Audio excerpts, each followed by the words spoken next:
Well, as I mentioned last week, I'm going to do just a few talks based on C.S. Lewis's Mere Christianity. C.S. Lewis was a professor of English and classics, and he was a World War I veteran. So he was over in Europe at the same time my dad was, actually.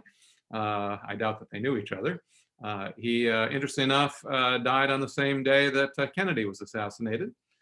He is was a prolific author.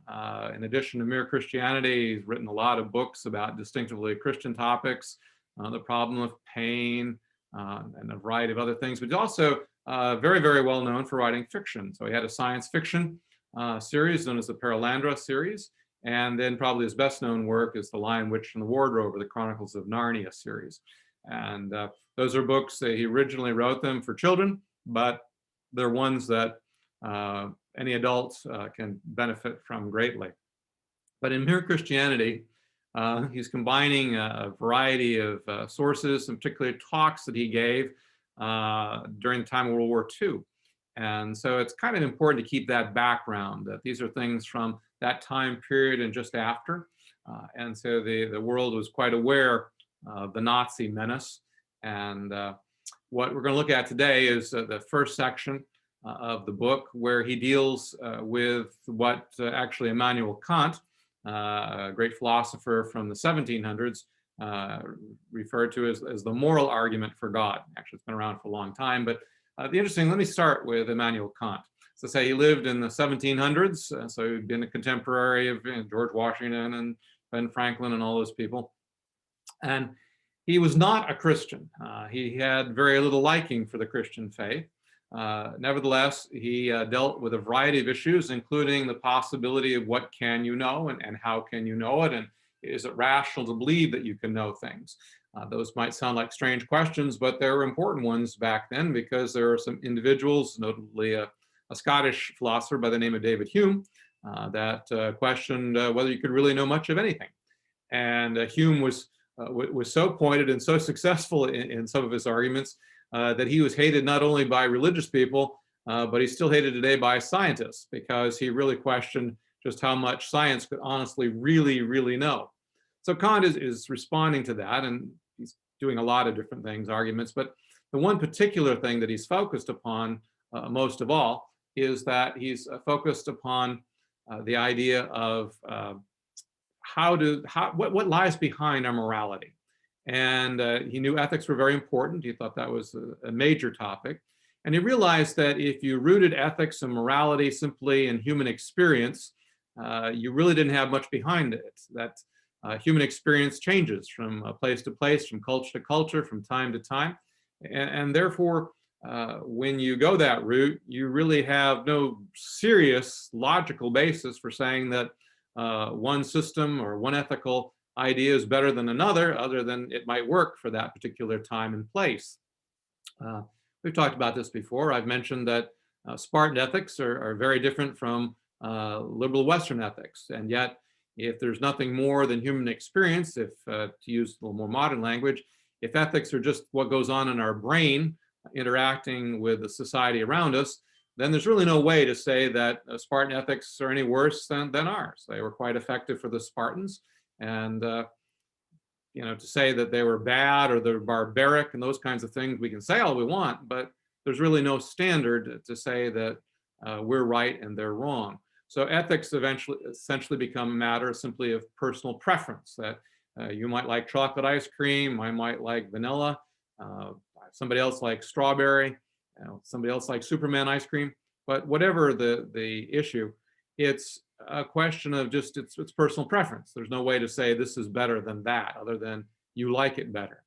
And so Kant made it very clear that if you believe in God, if you posit the existence of God, that roots at least the idea, even though you're not going to have necessarily the correct ethics, you might not be hearing God correctly, nevertheless, that roots ethics in something that are beyond human beings, which does give you the ability to say that, yes, these ethics are better than those. And in C.S. Lewis's day, he's of course talking about Nazi ethics. And how can you say that the Nazis were wrong other than the fact that they lost? And indeed, one of the defenses that the Nazis made during the war crimes trials was simply saying, if we'd won this war, we'd be trying you and we'd be using our standards. And it's quite right. That's simply the way that it was.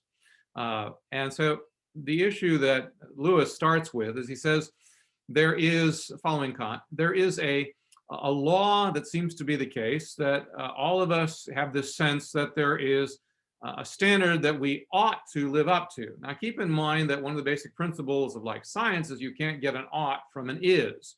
You can say that, well, gravity, ought not have made me fall, but that isn't going to do any good. Gravity works all the time. But in this case, there's an ought that all of us feel that we should live up to, regardless of which society we live in. It's just, the details will differ, but we all feel that sense of we ought to behave in this way and not in that way. And then the second thing that he put forward was that we don't always live up to that rule. And so one of the things that he begins by saying is that there's a distinction between this law, this moral law, and say the law of gravity or other laws of physics, that those laws simply describe what happens. They cannot be broken. Whereas this is a law that is applied that can and indeed often is broken. It's also, he then also defends it against some other ideas. For example, one idea is that, well, ethics they're nothing more than a well-developed herd instinct. And he points out that ethics really it's about morality, it's about choosing between two instincts. For example, I have heard stress defined as the tension that results from resisting the urge to choke the living daylights out of somebody who desperately deserves it. So there are two competing instincts. One is to choke the person, the other is to refrain, and the stronger is probably to choke them. But we still somehow manage to restrain. So ethics tells us to choose between instincts and to choose sometimes the weaker instinct rather than the stronger one. And so this is, he's saying this is not an instinct. And another idea is that, well, this is just a social convention. And then he says, well, no, it's really more than a social convention. To begin with, you'll find it across any number of societies. So it doesn't just apply to one group. But the other thing is that with social conventions, we like to think sometimes, well, it's just this, that, and the other thing. But the interesting thing is that people who will say that, well, this idea is just a social convention, it's just something that ancient people thought or whatever, as soon as they say it's better to live according to these principles than those principles, at that point they've said that no, there must be some standard against which different kinds of ethics can be measured. You can't, if you have no way of keeping score in, say, a ball game, then you really can't tell whether the Cubs are ahead or the Mets. You have to have some standards, some rules, a scoreboard that says, okay, the Cubs have gotten this many people to come home as opposed to the Mets. And the same thing is true with ethics, that if I say that not killing a slave or not having slaves is better than killing a slave to prove that you're a capable warrior and can now join the army, or some other thing, once I say those things, I'm saying that one standard of ethics is better than another, and I'm making an objective statement. I'm not just saying that for me, slavery and killing people is bad. I'm saying, no, these are bad things, period. You shouldn't do those. And one of the things to keep in mind is that sometimes people suggest, well, just do whatever is best for the greatest number of people. But that ignores the fact that a lot of times what's best for the greatest number of people can really hurt the minorities. And indeed, a large portion of our history is based on the fact that the majority has mistreated the minority. And the reason they've mistreated them in many cases because they feel that they can have a better kind of life. If you can get somebody to work as a slave, to work for free, then you don't have to pay them. So that's more money in your pocket. And we would say, well, that's horribly unethical. But that fits the pattern of simply, well, whatever the majority, what benefits the majority of people. So that doesn't work. So again, Lewis's basic point here is that there seems to be something that all of us, regardless of our philosophies or regardless of our science, when we actually live our lives, we live it in accordance with the notion that there are certain things that are right and certain things that are wrong. And this is also very much a part of our government, that we argue versus, the individual versus the collective, where do individual rights start and end? Where do the right of the state? And this is behind all kinds of ethical issues, everything from taxation to abortion, you name it, how we deal with the COVID virus. What rights does the collective, the state have to tell people that they have to do this, that, or the other thing? What rights do individuals have to abide by? All of these things are questions that are debated on an ongoing basis. So you can't just say, okay, well, whatever works, and you can't just say, well, whatever benefits the majority, nor do you want to say, well, whatever benefits the individual. You have to take all of those things, and you're weighing them. And when you start to weigh them and you say that the system that I believe in is better than the system that somebody else believes in, then you're making an objective statement. You're not just saying, well, I prefer an ethic that values the life of all people, but if you don't want to, that's okay. And that it's just the same as my saying, well, I like chocolate ice cream and you don't.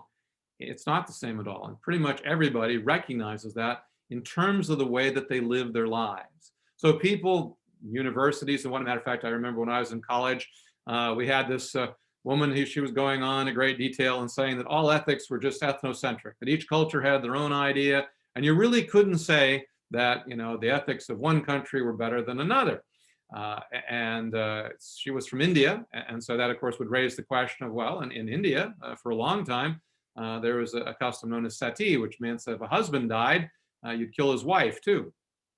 And was that okay? I mean, that was a cultural thing.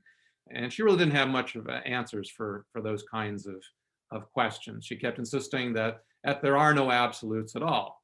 But I suspect that if somebody broke into her house and stole all of her stuff or beat her up or something like that, she'd probably say that, yeah, that's, you can't do that. That's not just a cultural value. So that's the key thing, that Lewis's key point is that this idea of ethics and morality is something that is objective, that it goes across the human race, that it transcends the human race, that it is rooted in something that is not human, something that is beyond us, that it's not simply a question of what's going on in our minds connecting with our environment.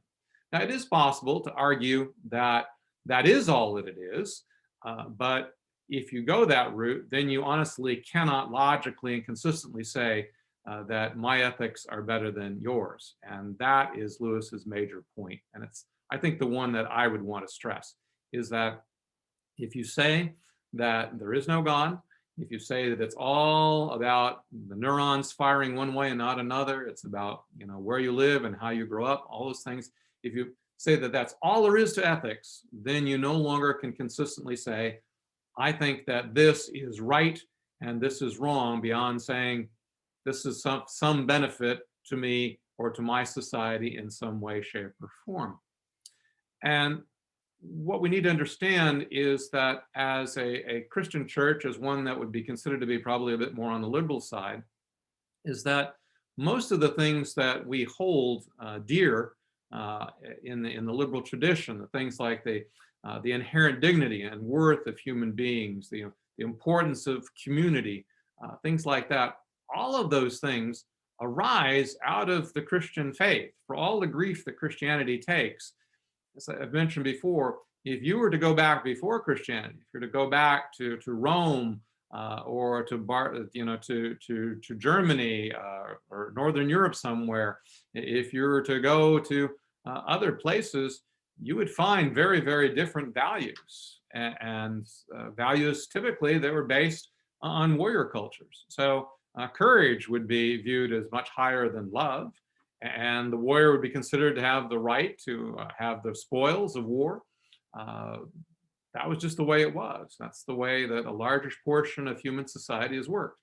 And even today, the values that we hold true are not held by a lot of people in the world. Communist China, Russia, there are a lot of places where the views and the values that we hold as virtually sacred, they're not held at all there, and they would they would beg to differ with us as to how good our values are.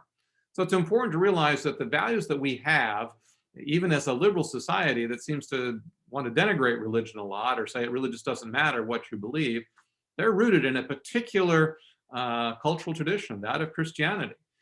The notion that, love your neighbor as you love yourself, while that's found in many cultures, we get it from Jesus. But the notion that you should love your enemies as well, that's found in Jesus. You don't find that in many other places. It's important to keep in mind, therefore, that as Christians of more liberal bent, that we do have an obligation to our faith, and that our ethics are rooted in that faith. And when we wander off, we're in trouble. It's been often said that by people that, well, the universe or something is doing something. And I've known a lot of people that will talk about the universe because they don't want to talk about God. But at that point, I like to point out, to use a bit of doggerel, that the universe is just dust, rocks. How's it go? The universe is just dust, rocks, dark matter, and gas. And about you, don't give a rat's, and you can fill in the last word. It's not something that you get from inanimate objects. Ethics is not something that you can gather from space and from rocks and dust and all those kinds of things. It's something that is uniquely personal. And personal is a key word here, because what Lewis also then goes on to say is that this suggests that there is a mind of some sort behind all of this ethical systems, or this sense that we ought to behave in one way that in point of fact we don't always live up to. And so he says there's something like a mind out there.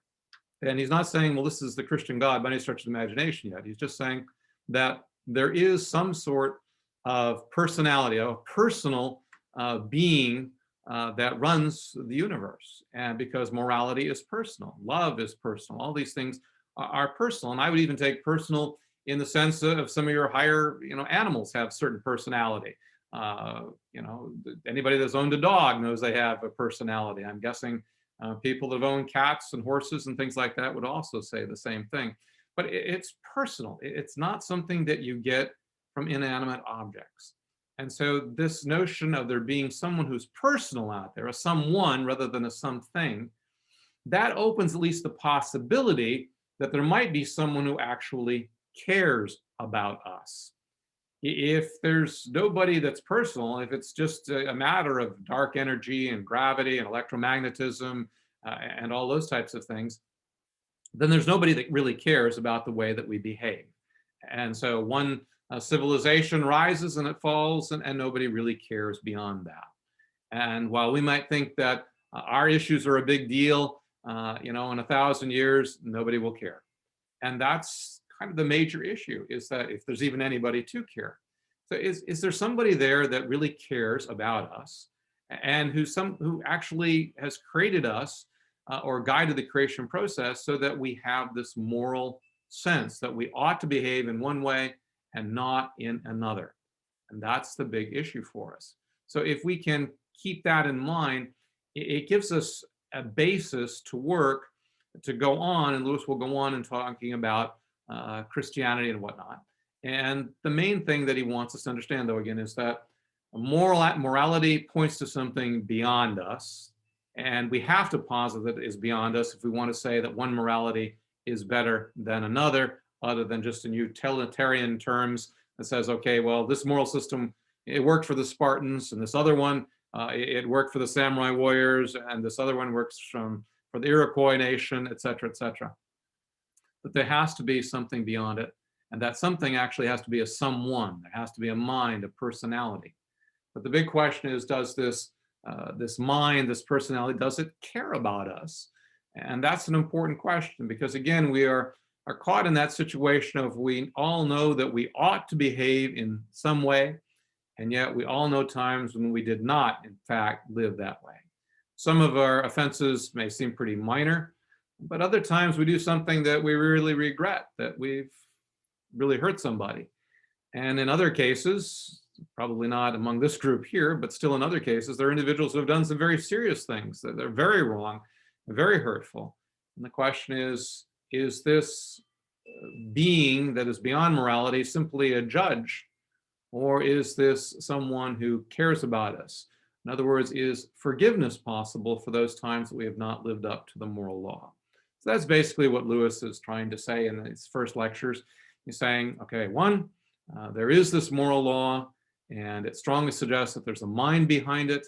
And two, we don't always live up to this moral law, which raises the question of, so what? Is there a forgiveness? Is there a punishment? What comes with that? And it's out of that basis that the Christian faith then begins to make sense out of the world in which we live. So let me bring this home a little bit and say, how does this affect us as members of Pilgrim Church or whoever else might be watching? I would start by saying, when we look at the way we live our lives, we know that sense of right and wrong is very important to us. That all of us, when we pick up the newspaper or turn on the computer or something, and we read about something that really just offends us, we just go, we can't believe that so-and-so did such and such. And it's at that point, as soon as we say that was wrong, that we have to ask, well, why do we think it's wrong? Against what standard are we measuring? And we have to ask, well, what lies behind our standards? Is it just our Western civilization? If that's all it is, well, how could we say that somebody lives outside of Western civilization is wrong? They're simply doing what their particular ethical tradition says. So we can't really say that's wrong. And then there's the question of, well, what if something does something wrong to us? Is there anything more to the fact that, they've done something wrong?